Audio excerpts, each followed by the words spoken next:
மேச ராசி மேச லக்னத்தில் பிறந்து திருமண தடையால் திருமண தோஷத்தால் கலத்திர தோஷத்தால் திருமண வரன் அமையல திருமணம் ஏற்பாடாகி ஏதோ ஒரு காரணத்துல நின்றுச்சு திருமண வாழ்க்கையில சிக்கல் இருக்குன்னு சொல்லக்கூடியவர்களுக்கு தான் இந்த வீடியோவை பார்த்த பிறகு உங்களுக்கு திருமண தடைங்கிற பேச்சே இருக்காது. திருமண தடையும் திருமண தோஷமும் நீக்கிறதுக்கு இறைவன் குறிப்பிட்ட நாட்களுக்கு ஒரு முறை ஏதாவது ஒரு யோகத்தை தருவார். அப்படி இறைவன் கொடுத்த ஒரு யோக நாள், விசேஷ நாள், பெருமாளும் சிவனும் ஒன்றாக காட்சி தரக்கூடிய உன்னத நாள், கலத்திர காரகனான தாய் மகாலட்சுமிக்கு மிகவும் பிடித்த நாள், பல்வேறு கிரகங்கள் யோக இடத்தில் யோக ஸ்தானத்தில் யோக பலன்களை தரக்கூடிய ஒரு உன்னத அமைப்பில் இருக்கக்கூடிய ஒரு நாள்.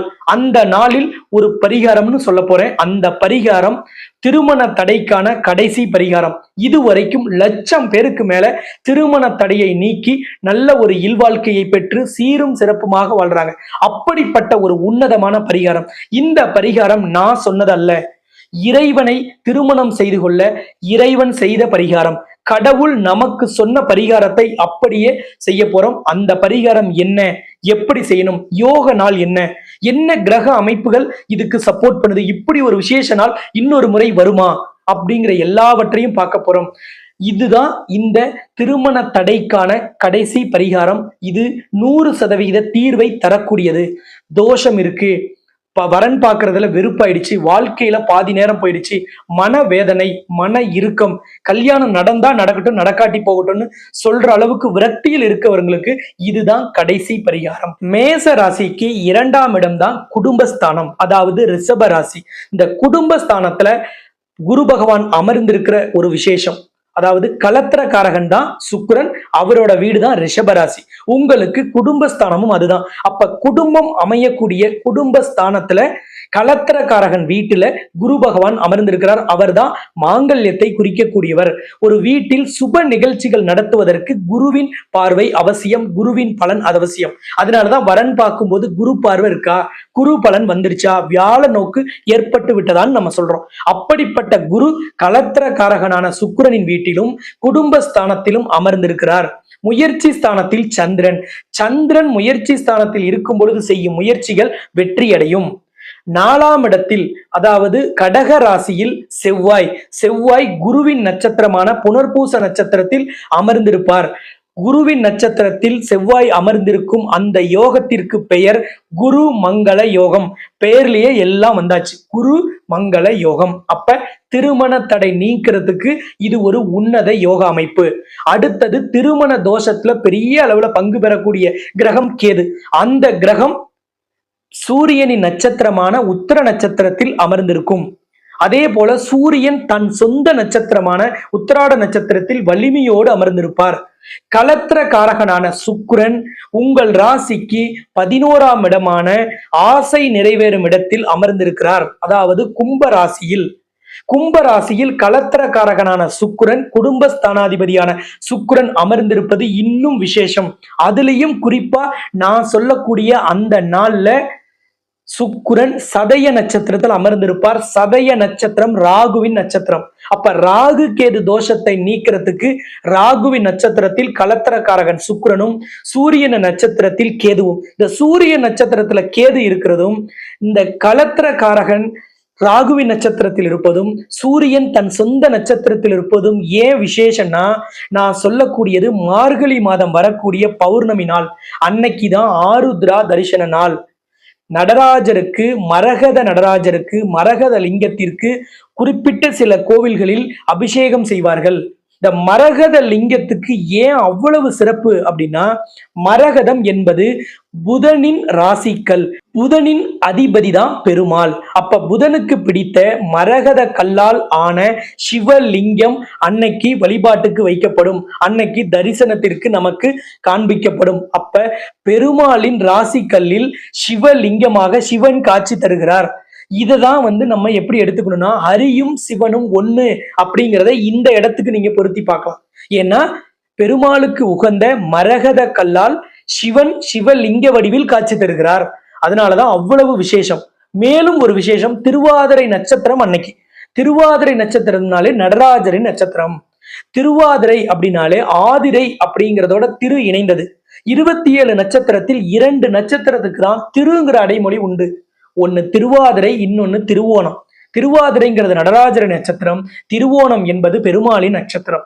இந்த இரண்டுமே திருவோடு அழைக்கப்படுது. இந்த நாள்ல இந்த பரிகாரம் மிக மிக சக்தி வாய்ந்தது. காரணம், கலத்திரக்காரகனின் வீட்டில் குரு, குடும்பஸ்தானத்தில் குரு, முயற்சி ஸ்தானத்தில் சந்திரன், ஆருத்ரா தரிசன நாள், குரு மங்கள யோகம், கேது சூரியனின் நட்சத்திரத்தில், சூரியன் தன் சொந்த நட்சத்திரமான உத்திராடத்தில், கலத்திரக்காரகனான சுக்கிரன், குடும்ப ஸ்தானாதிபதியான சுக்கிரன் உங்களுக்கு ஆசை நிறைவேறும் இடத்தில் 11ஆம் இடத்தில். அப்ப இது விசேஷமான நாள். இந்த நாளில் சிவபெருமானை திருமணம் செய்து கொள்ள பார்வதி செய்த ஹோமத்துக்கு பெயர் சுயம்வர கலா பார்வதி ஹோமம். இந்த சுயம்வர கலா பார்வதி ஹோமத்தை சிவனை திருமணம் செய்து கொள்ள பார்வதி தேவி செய்தது. முதலில் இந்த ஹோமத்தை செஞ்சவங்க பார்வதி. அப்படிப்பட்ட அந்த ஹோமத்தில் பார்வதி பயன்படுத்த மந்திரத்தையும் அவர்கள் செய்த பூஜை முறைகளையும் அப்படியே கொண்டு கலத்திரக்காரகனின் அதிபதியான சுக்கிரனின் தாய் மகாலட்சுமியின் ஆலயத்தில் செய்யக்கூடிய இந்த ஹோமம் சக்தி வாய்ந்தது. இந்த ஹோமம் மிக மிக பவர்ஃபுல்லானது.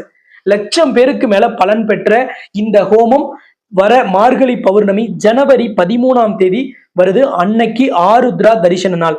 இந்த ஹோமம் முடிந்த பிறகு மரகத லிங்கத்திற்கு உங்கள் கைகளாலேயே அபிஷேகம் செய்யும் வாய்ப்பும் இந்த ஆலயத்தில் இருக்கு.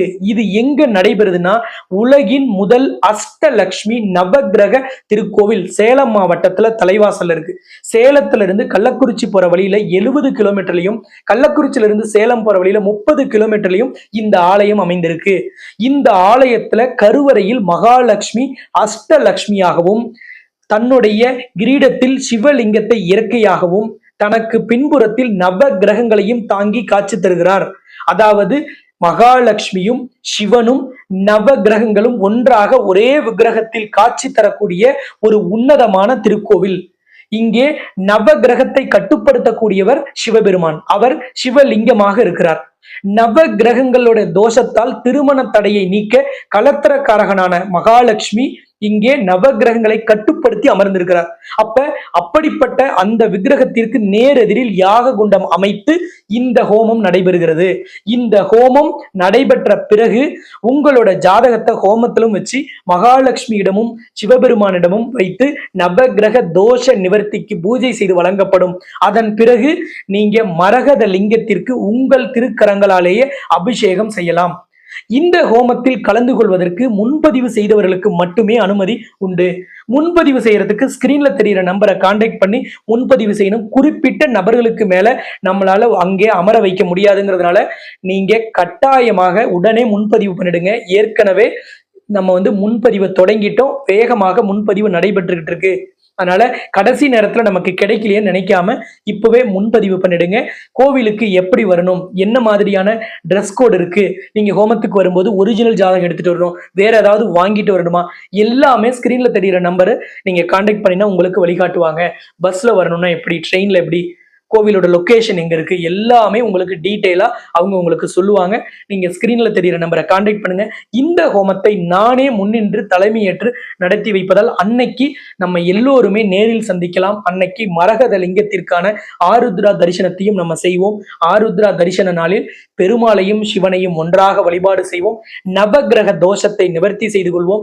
திருமணத்தில் எப்பேற்பட்ட தோஷம் இருந்தாலும் சரி, வாழைமரத்துக்கு தாலி கட்டி வெட்டி இருந்தாலும் சரி, ஆலமர அரச மரத்துக்கு தாலி கட்டி இருந்தாலும் சரி, இல்ல நீங்க என்ன ராகு கேது பரிகாரம், குரு பரிகாரம், செவ்வாய் தோஷ பரிகாரம் எதை பண்ணி இருந்தாலும் சரி, திருமணம் நடக்கலைன்னா இதுதான் கடைசி பரிகாரம். இதுக்கு மேல பரிகாரம்னு ஒண்ணு கிடையாது. நம்பிக்கையோடு கலந்து கொள்ளும் அனைவருக்கும் திருமணம் நடைபெற்றுவிடும். 1,00,000 பேருக்கு பலன் பெற்ற இந்த பரிகாரம் நமக்கு பலன் தராதா அப்படிங்கிற நம்பிக்கையோடு கலந்து கொள்ளுங்கள். நிச்சயமாக நல்ல வரன் விரைவில் வரும். நீங்களும் இல்வாழ்க்கையை நல்வாழ்க்கையாக நடத்த கண்டிப்பாக தாய் மகாலட்சுமியும் சிவபெருமானும் துணை இருப்பார்கள். இன்னொரு சிறந்த வீடியோவில் மீண்டும் இதே போல் சந்திக்கலாம் என்று கூறி உங்களிடமிருந்து விடைபெறும் நான் ஜோதிட ரத்னா, ஜோதிட கலாநிதி, ஜோதிட செம்மல், மகாலட்சுமி உபாசகர், ஸ்ரீலஸ்ரீ டாக்டர் ராம் பரிமளம் ஆச்சாரிய குருஜி. நன்றி, வணக்கம்.